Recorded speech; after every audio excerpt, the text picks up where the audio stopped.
Hello everyone, and welcome to today's webinar, Social Media Basics for Small Business. I'm so glad to have everyone here. Thank you for taking the time out of your very busy days to sit and listen to me and ask a few questions and basically just get to know how to use social media for your small business. My name is Sarah Burke, and I'm going to be your presenter today. I'm also the content marketer at Spokal, and I've been doing this job for the last nearly 10 months. It's an amazing job, and it gives me the opportunity to talk to small business owners and startups all the time and get to know what they really need, what they really want to know about, what help and advice is actually useful to them. And one of the things that comes up time and time again is social media. And while I can answer all of these questions individually, and these questions tend to range from anything from basics to intermediate to advanced, I'm a firm believer that you need to have a really good foundation of anything in order to build upon it effectively. And I'm also a believer that if one person's asking a question, then there's probably about 10 other people asking that question too, but just not vocalizing it. So these two beliefs and this information is coinciding, so that I thought a webinar on the topic would be really useful for you guys. So here's a look at what we're going to be talking about today. First, I'm going to discuss why social media is so great for small business. And then I'm going to discuss the top 5 social media platforms, and I'll go into a little bit of detail on those. And then I'll run through what to share, how often share it, when to share it. And finally, I'm not just going to leave you hanging. I'm going to give you some actionable tips on how to get started with all that information. Before I begin, I just want to go through a few housekeeping details. So this webinar will be recorded, and a replay of the webinar will be sent to you a few hours after the webinar finishes. I am on my own today hosting and presenting this webinar, so there will be a 5-minute Q&A at the end of this session. If you do have questions and you're putting it into the chat box, that's fine, but just to let you know, I won't get to them till the end of the session because it's hard to split your attention into a few ways. So let's jump right in. Why is social media so great for your small business? This is a really, really important question to ask, because if you're not convinced that social media will benefit your business, then you'll probably be less likely to devote the time and the energy to it that it needs. So the first reason social media is so great for your small business is that everyone is on it. Now, I know this isn't normally a great reason to do anything. You know, if somebody jumps off the bridge, are you going to jump off the bridge too? Of course not. But the thing is with marketing, if your audience is there and your competition is there, then you should be too. And if you're not, you're missing a huge opportunity. People are on social media to ask questions, to get information, to start conversations. So if you're not answering those questions, if you're not giving that information, if you're not there to engage in those conversations, then you can guarantee that your competition is. Because 87% of B2Bs and 86% of B2Cs are on social media. So that's a huge percentage of businesses that are already on social media, doing all this great stuff and interacting with your target audience. 89% of 18 to 29-year-olds and 82% of 30 to 49-year-olds are on social media too. And that's at least one social media platform. And again, that's a huge percentage of the population. And that means that there's huge potential to market your business there. So if you're saying, oh, well, I don't think social media is right for me, I don't think that's where my customers are, I don't think that's where my audience wants to hear from me, the chances are that is where your customers are and that they do want to hear from you there, or at least some of them want to keep in touch with you there. Social media also guides purchasing decisions. Consumers are 71% more likely to make a purchase based on social media referrals. And out of 53% of consumers who said they use Twitter to recommend companies or products in their tweets, 48% actually bought that product or service. So people aren't just recommending things on social media for the sake of it. They are actually interested in the product and they are invested in the product themselves. 74% of consumers rely on social networks to guide purchasing decisions. So this means that people are aware that they are going to social networks to help them make purchasing decisions. So social also encourages word of mouth. So remember before the internet, when we used to give reviews of products, we used to talk about the latest furniture that we bought, We used to discuss services with our neighbors. And this used to kind of happen all over the backyard fence or the front yard or wherever. Well, social media is the new backyard fence. It's the new social interaction that we're having with our neighbors, with our friends, with our family. 81% of US online consumers' purchasing decisions are influenced by their friends' social media posts. And 43% of consumers are more likely to buy a new product when learning about it on social media. So word of mouth is one of the most powerful marketing tools that we can have at our disposal as a business. So it's really important to realize that social media is a powerful tool in driving it nowadays. And finally, the last reason that social media is so great for small business is that it actually helps with SEO. So as search engine bots are becoming more advanced and more intelligent and more technical with how they're ranking content, they're picking up on social signals as kind of votes that content is good and that people are enjoying it. And they're using these votes and they're using these likes, tweets, shares, all that great social media engagement as a way to boost up a piece of content on social media or on search engine result pages. So if you're getting a lot of action on social media, your content will be ranked higher in search engine result pages. And this is happening more and more as the years go on, as we're seeing the search metrics correlation studies come out. This seems to be a trend that's only gaining in momentum. So now that we've established why social media is so great for your business, let's look at how social media works. How does this engagement work to improve your business or to market your business? Imagine that this is your website. So a customer comes in and they like what you do and they have a great customer experience, as we always hope they do, and then they leave. But being the 2015 and with most people on social media, they decide they want to keep in contact with you via social media. And then this gives you an opportunity to engage with them again. So they don't have to be on your website. They don't have to be in your store buying a product for you to be able to give them a great experience. On social media, you get to keep them engaged in your business. You get to share amazing content with them. You get to entertain them and provide them with value free of charge. And that means that you stay top of mind, that they stay interested in what you do, and they come back. So you're retaining your customer with this first cycle of social media engagement. But social media engagement has a secondary function too. It actually drives social media or social visibility.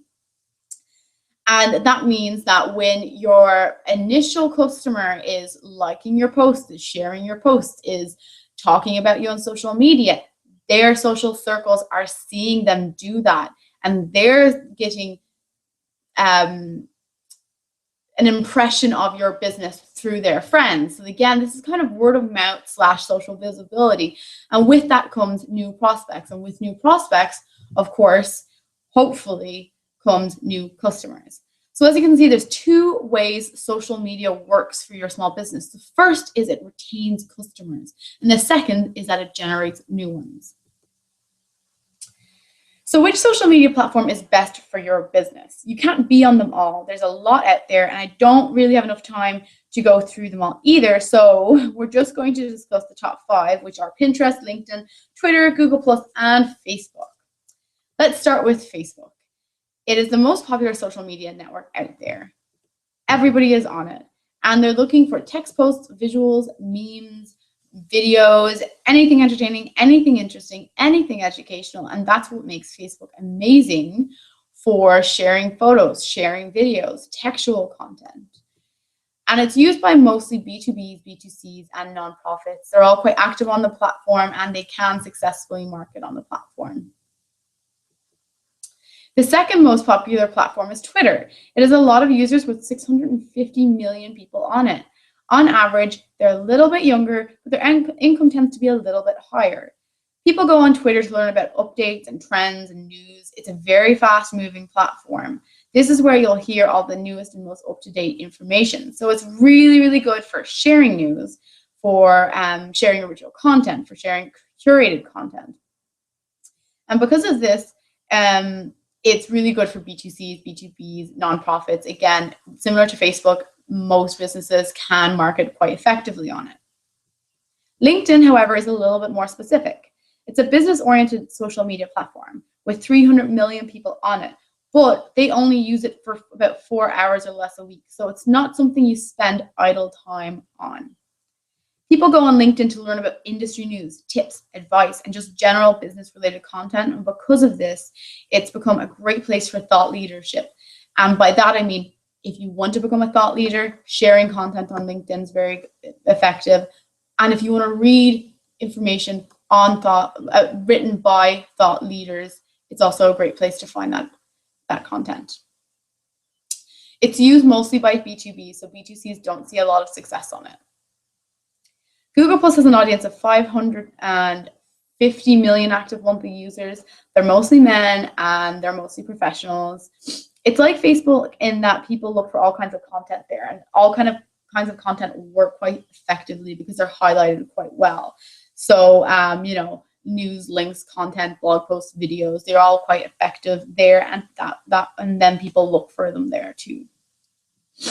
It's best for increasing your expertise and searchability. So when you're on Google Plus, you can join specific G Plus communities, and they're highly targeted communities, which you can gain a lot of really amazing insights on a particular topic by following those communities.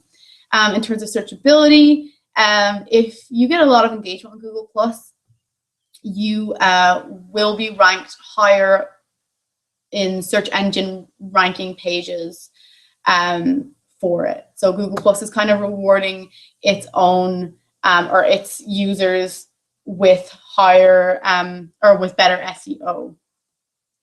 And it's used mainly by B2Bs and B2Cs.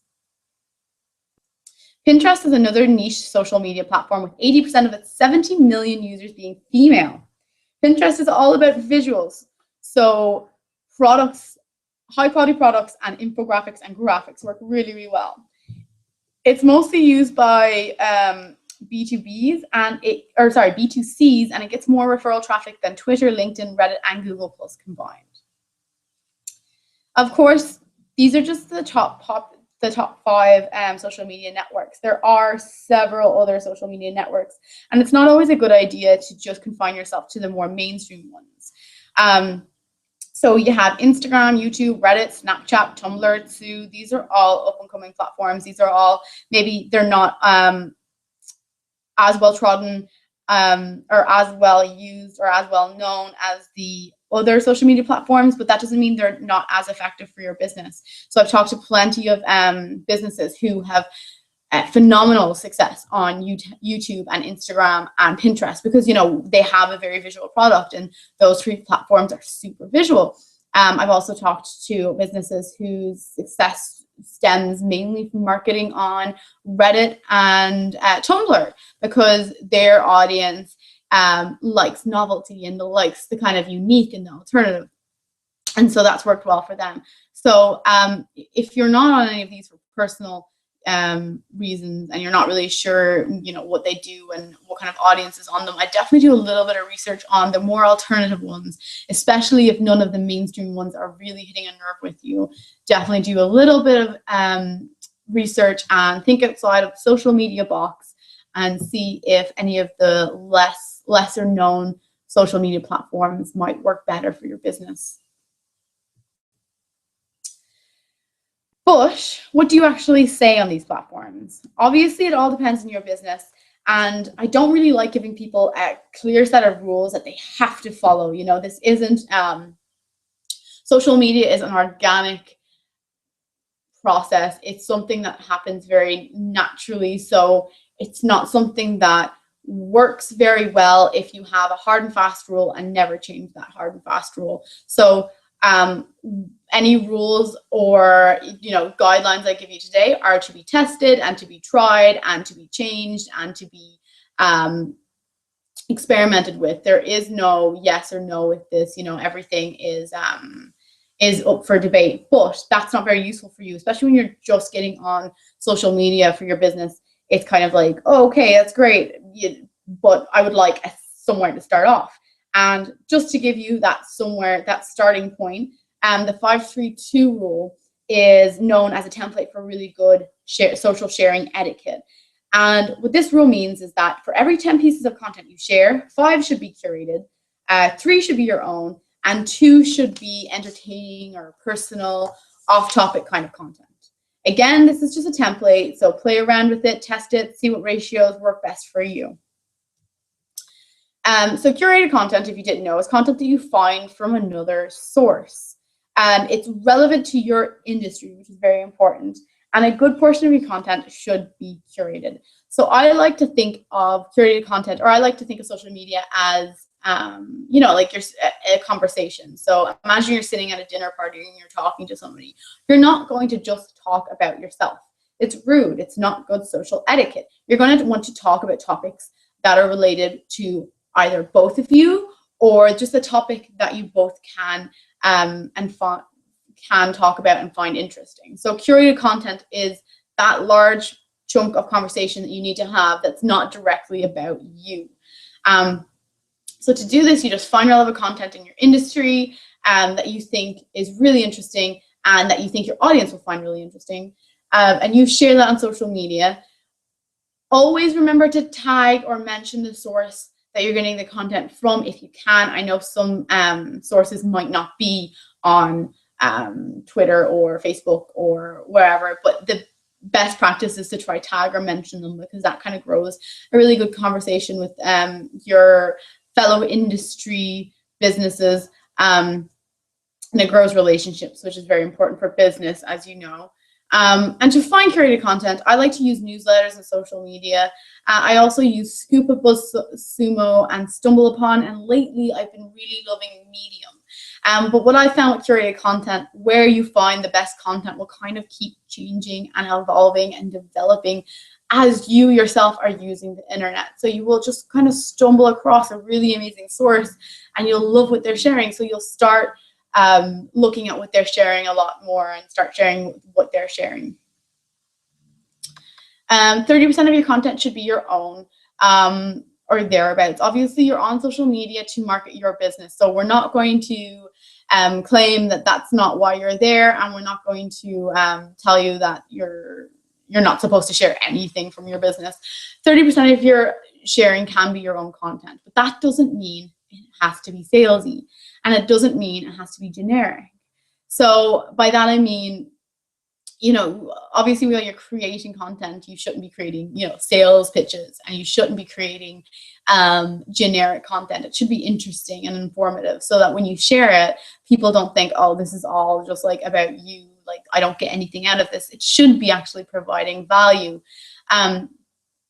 So, just share the content because it's valuable, because it's interesting, because you think people will like it.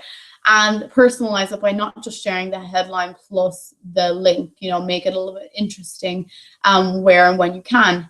And add visuals, because that's much more engaging than text posts.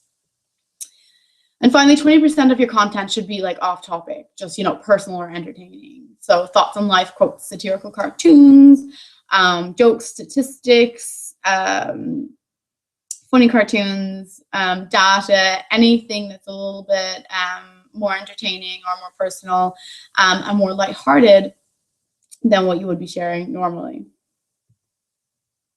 So now you know what to post. Let's talk about when to post or tweet or share, or whatever social media platform you choose.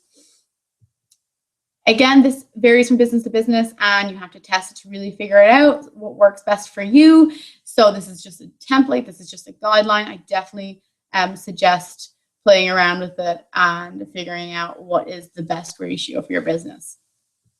So for Facebook, it's advisable to post about 3 times a week. And I know this doesn't seem a lot for those of you who are on Facebook for personal reasons, and who could post like 3 times in an hour maybe, but this is the quantity of posts that gets the most engagement for businesses. So just remember that Facebook is very, very much a place where people go to talk to their friends and family. People aren't looking to be marketed there. So it's a good idea to keep your marketing down to a minimum where possible. Twitter is really fast. So you can post there anywhere from 18 minutes to 2 hours. And you can share a lot of content on Twitter without annoying people. People that kind of expect to be marketed to on Twitter. It's actually one of the places where, or one of the social networks that people, you know, have said that they don't mind receiving brand messages. So you can post a lot of your own content. You can post a lot of content there without annoying people. Pinterest, you can post as much as you want. Google Plus is 1 to 2 times per day, but there's not a whole lot of studies on this. I got this number from some of the big Google Plus superstars who have suggested that 1 to 2 times a day is the sweet spot for posting on Google Plus. And LinkedIn themselves suggest that you post 20 times a month, which works out to be about 5 times a week, and that works out to be 1 post per weekday. But you can play around with that, and 20 times a month is what they suggest, so that you reach 60% of your audience. So I've given you a lot of information, but how do you get started? Obviously, you're not going to be active on all 5 platforms straight away. And I'd suggest just choosing one to start off with, and to get really good at that before you head off into the rest of the social media platforms. But which one do you choose? You probably have an inkling of which one will work best from you already, just by me going through each of them individually. But just to help solidify your idea of the social media platforms, I've created a little bit of a pro and con list. You can create your own pro and con list, or maybe this will be sufficient for you. So with Facebook, there's a lot of people on it, and everyone loves to share content on Facebook. So that's awesome. That's ideal for marketers. And because most people are on Facebook, there's this ease of communication that works great for customer service. So most people are on Facebook if they're on any social media platform, and that means that you can almost guarantee that you'll find your customers there. But on the con side, it's really noisy, and it can be quite hard to be heard through everything else that's going on there. It doesn't help that there's also a low organic reach. So unless you're paying for ads, or unless your followers are really engaging with your content, not everyone who follows you will actually see your posts. Twitter, on the other hand, is noisy, but brands and people love it because it's noisy. Tweets are really easy and quick because they're only 140 words. And like I said, it's really good for marketing. 49% of people prefer to hear from businesses on Twitter than any other social media platform. So people not only expect to be marketed there, they prefer to be marketed there. In terms of cons, Twitter is really fast, so you have to post quite often in order for it to be effective. So if you don't post quite often, your tweets will be pushed down and no one will see them. And it isn't great for image-based content. So if your business relies heavily on high quality photos of your products, Twitter doesn't really highlight that product or that graphic that much. Now, it is better to share images on Twitter along with text posts. It does get more engagement, but it just doesn't highlight the product that well. Google Plus is an amazing place to talk to a super targeted audience. Like I said, the G Plus communities are great. You can join specific ones in your industry. You can share content there. You can increase your expertise there. You can get a really large following quite quickly there. And you can be guaranteed that everyone there is interested in your posts. So, if you're sharing something on new or hand knitted baby jumpers, and you're on a new mother's G Plus community, you can guarantee that most mothers will be interested in baby jumpers because they have babies. The cons are that it's quite quiet still, and it has a bit of a bad rep for almost copying Facebook in terms of aesthetic. What I found about G Plus is that it's a love-hate relationship. People either love it or they either hate it. LinkedIn has a really large organic reach. You put content there, and the chances are people will see it.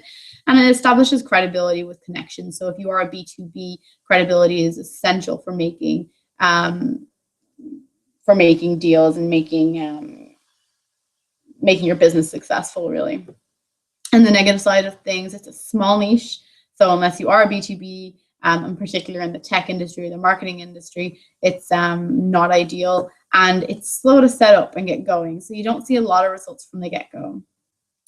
Pinterest, like I said, gets more referral traffic than Twitter, LinkedIn, Reddit, and Google Plus combined because it is very, very consumer focused. It's about products. It's about high quality products, and it's about visuals too.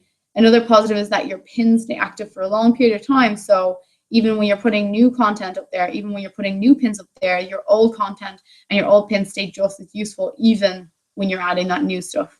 The bad side of things is that it's a small niche, and B2Bs aren't really on it yet. If you're B2B, this isn't going to be the best place to market your business on.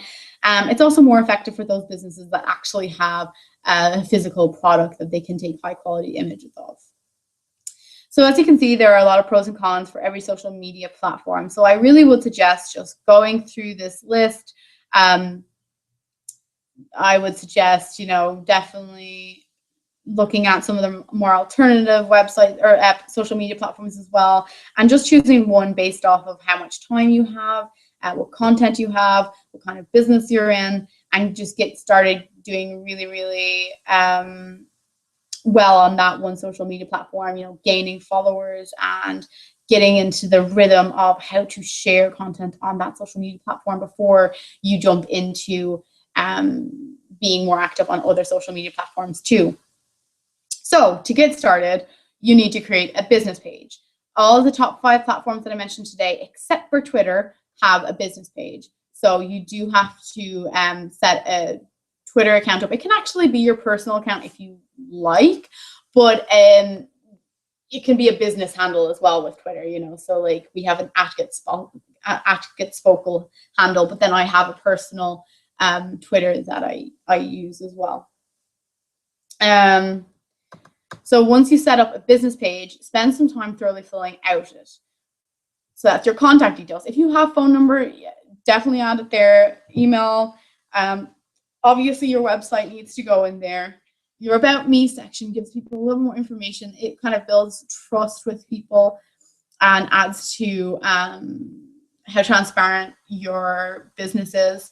And profile photos and cover photos really give off a professional vibe. So definitely don't skip on that. The amount of times I've gone to a business's social media page and there's no photo or cover photo, and I'm like, oh, you didn't really work that hard with this, it's definitely not a really good signal to put out to your customers. And when you have all that done, add your social media links to you.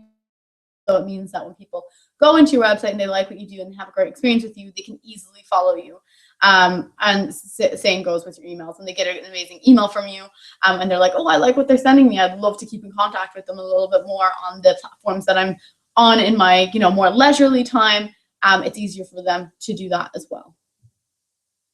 So once your business page is set up, you're ready to start posting. And the easiest and most manageable way to do this is in batches. And by that, I mean scheduling all of your social media sharing for the day or, for the week or the month in one go. This way, you'll be consistently sharing content without having to take the time out of every single day to do so. So, on weekends, on holidays, when you're in meetings, or just when you're having some downtime, you're still sharing content consistently. You're never breaking that up. So people expect to hear from you and you're not letting them down. So there are tons of tools that will help you automate your social sharing. So Buffer, Spokel has social media sharing, IFTTT, Social Oomph, and Hootsuite. Most of these platforms have, like a kind of a base plan that's free, or they have a free trial. They're all amazing tools, and it's just about, personal preference when it comes down to choosing which one suits you. It's all about it's also about your business and which tool works best for your business. So, for Spokel, I use Spokel social sharing, and that's absolutely perfect. But for, other social media sharing, I might use Buffer or Hootsuite. And so I've reached the end of the webinar today. I want to just give you the 4 key takeaways. No, not that kind of takeaway, not pizza. I'm sorry. I would give you pizza if I could. But the 4 key takeaways I want you to leave with today are: do your research and choose just one platform to get started. Fill out your profile as thoroughly as you can. This gives an impression of professionalism to your customers.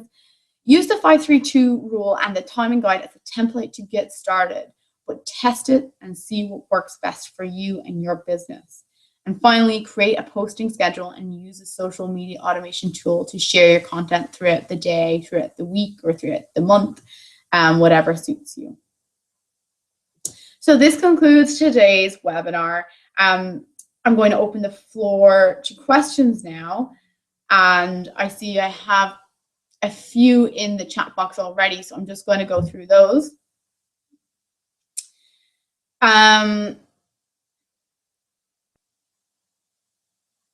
Okay, so one of the questions I get a lot is how do you get new followers? And I see, you know, people asking this question different ways all the time. So I'm just going to answer these questions by addressing how do you get new followers rather than addressing them all separately.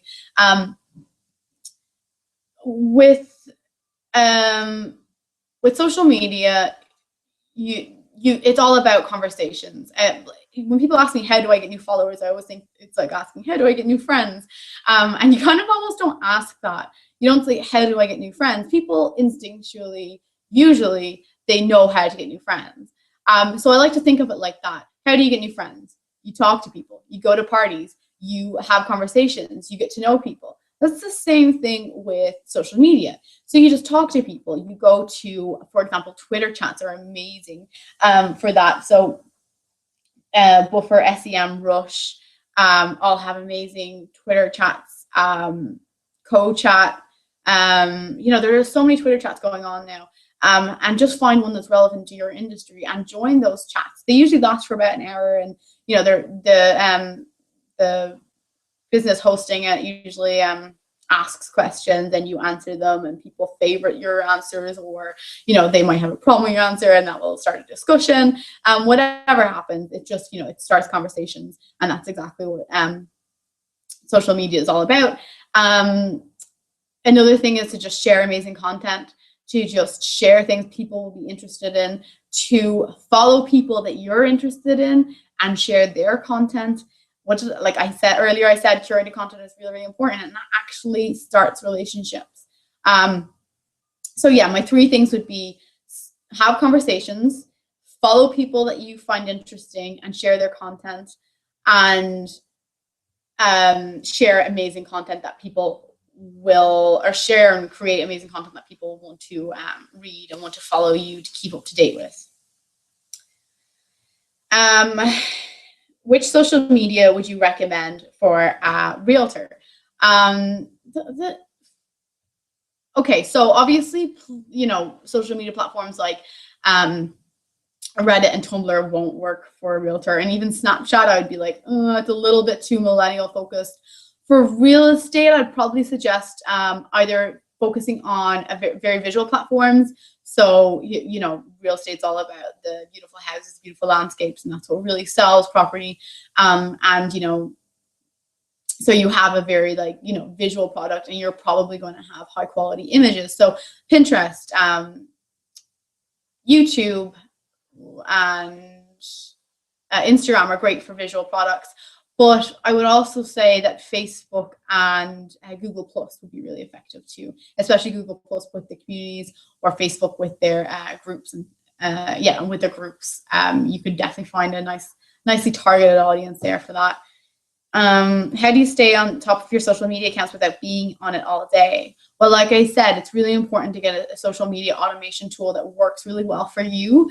I also download the extensions for these tools. So, you know, I freelance on the side, and I run my own website. So I have different extensions. Like I have the Buffer extension, I have the Feedly extension. So they're all attached to my search bar. And when I just find amazing content, I can automate that. I can just share that straight away. In terms of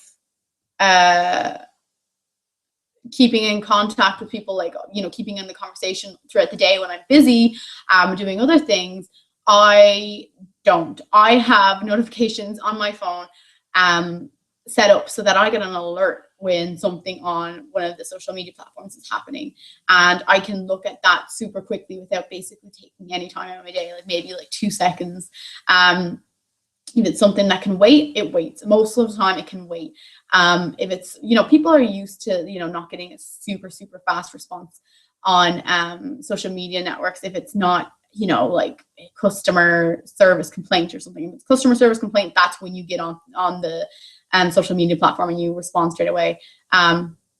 So yeah, I just have my notifications on my phone set up so that I'm always kind of staying on top of it without being on it all day.